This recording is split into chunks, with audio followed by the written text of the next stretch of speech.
Hello and greetings. Welcome to the Historical Boxing Society podcast. Today we have an excellent reading. This is from just before the turn of the century of 1890. This is February 5th, 1889. The Boston Massacre. And this is basically an all-star boxing tribute to Boston. Is Fighter A, George Godfrey, is from Boston. Fighter B, Joe Lannon, which is also from Boston. And the third member, also from Boston, making the all-star trio, would none other than be John L. Sullivan. So the great trivia question would be name the year that George Godfrey and John L. Sullivan shared the ring, and that would be this very date, February of 1889, which features George Godfrey versus John L. Sullivan's sparring partner, Joe Lannon. Although Joe Lannon had a very short career, that does not mean that he was not effective in short periods of time, and he proves very formidable, as we will see in this reading of the Old West. This story has got absolutely everything in it. There's so many moments of excitement. I just decided I wanted to read it. The very beginning of it, before the fight even takes place, features one of the greatest moments ever, as John L. Sullivan is making his way to the ring to be referee here. This is why he's still champion in the year 1889. And he gets harassed by a fan and had enough and punches the fan out cold on his way to the ring rock.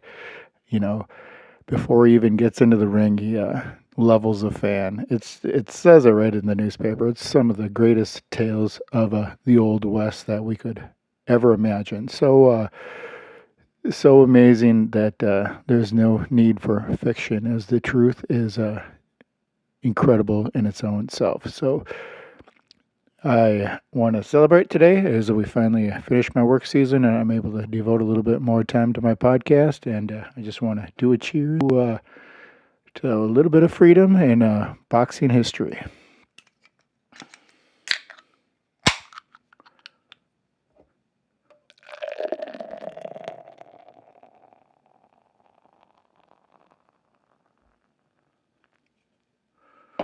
Here we go.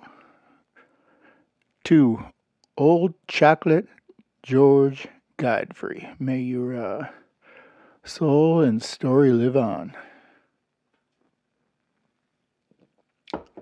That's very good. All right, so we're going to start here with our reading, and I'm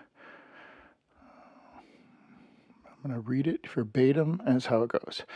15-round contest between George Godfrey and Joe Lannon. Referee John L. Sullivan.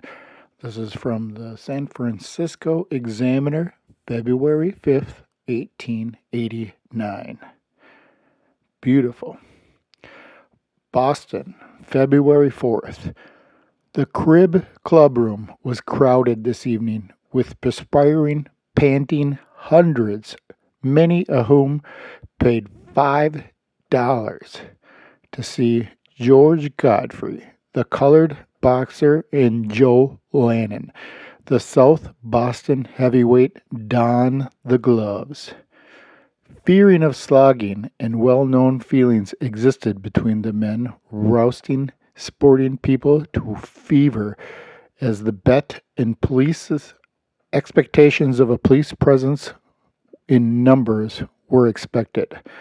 John L. Sullivan acted as a referee.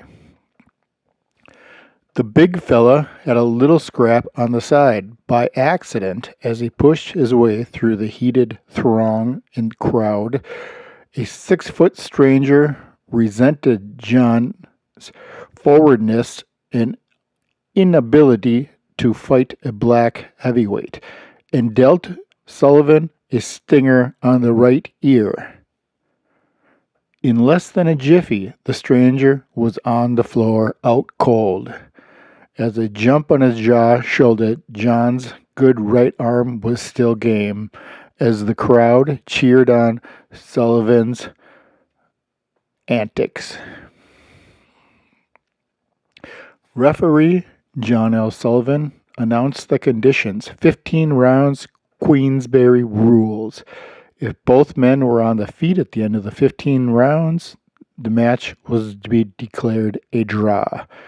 Police Captain Dawson said, "At the very first show of a disturbance, I will clear the hall, so be on your best behavior."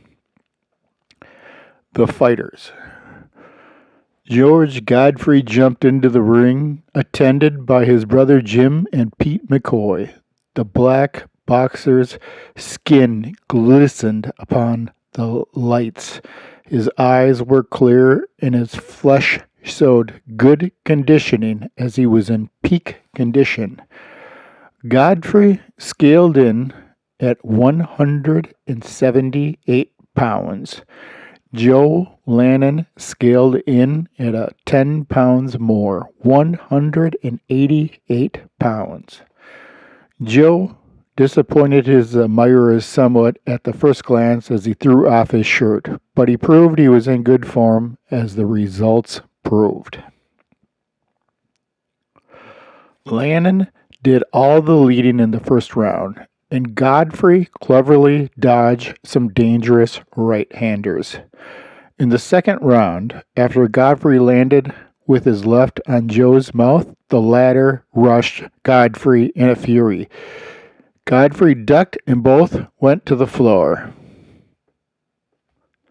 The third round was all in Lannon's favor. He got in some smashing short arm blows. Joe Lannon got first blood in the fifth round, sending out a swinging right which the black fella caught on the mouth and ducking. The sixth round was marked by short, sharp exchanges with honors about even. A neglected opportunity. Let's see what the neglected opportunity is. In the seventh, Lannon missed a beautiful opening for a knockout, but succeeded in heavily decorating George Godfrey's eye. In the eighth round, Lannon got in an uppercut, which nearly settled the gentleman of color, and then he went at it right and left, smashing Godfrey every time and landing as he liked. The eighth round was all in Joe Lannon's favor. Bets were now being made of $250 to $150 that Lannon would score a knockout before the fight was over in the end of the 20th round. In the ninth, Godfrey kept away all that he could. Finally, he braced up. He saw an opening and sent Lannon to the floor with a tremendous right, turning the betting tide upside down. Neither seemed hungry for work in the 10th. As Godfrey lowered his head for a rush, Lannon swung a rattling uppercut, which straightened up the Professor George Godfrey. George forced him to the ropes, but lacked execution as Godfrey was able to escape the round of the 10th. Rounds 11 and 12 were marked chiefly by clinches as both fighters conserved their energy and attempted to get second wins. Round 13. The blood of the overheated fighters demanded gore, and the gloved gladiators were urged on by desperate and frantic familiar cries of the respective adherents. Lannon Led short, Godfrey missed with his right in trying to counter, but he gave Joe a left-hander flush on the nose, which rattled the latter, Joe Lannon. And then George got home twice in good shape before the call of the round sounded. The 13th round was all in favor of Old Chocolate George Godfrey. Scenes at the finish. Round 14. Both came up quickly, let it go when in range, and got home. Both fighters showed tremendous courage as they clashed at each other in the center of the ring. Godfrey got in two jawbreakers. Lannon winced, rushed, and a clinch followed. Infighting closed the round as both fighters appeared agitated with each other. Round 15 was marked by fibbing. Men who had paid $5 to come in eagerly offered $20 to get out of the arena. Neither contestant was badly damaged, but Joe Lannon showed himself the best man in points and pluck. Referee John L. Sullivan, amid fierce cries of "No, give us 5 more rounds." "Lick him," Joe walked over to Lannon's corner and asked him if he wanted to go on. "Certainly," said Joe Lannon. Godfrey declined. Sullivan reluctantly announced to the melding multitude that the George Godfrey Joe Lannon go was a draw. So what they're describing there is the very end of the scheduled 20th rounds. The crowd was shouting, "Give us 5 more rounds." So they wanted 25 rounds total. And much like a finish fight, John L. Sullivan went to Joe Lannon's corner and he said that he would continue. And George Godfrey declined to continue. So the affair was marked a draw as both fighters were on the feet of the scheduled rounds, which was 20 rounds. 15 rounds, sorry. The draw was 15 rounds, as it's stated there. So that was the Boston Massacre. I guess they were both relatively even. A draw seems like a pretty good choice as far as the winner. Lannon certainly took quite a few rounds. There's multiple rounds that the newspaper is claiming as even, and Godfrey floored him, I would say, one time at least. He went down. Lannon went down. So the scoring was a little different back then, but that'd be a 10-8 round, and with a couple even, and then about 5 or so for Lannon, I guess, and Godfrey winning probably 4 rounds. A draw seems just about right.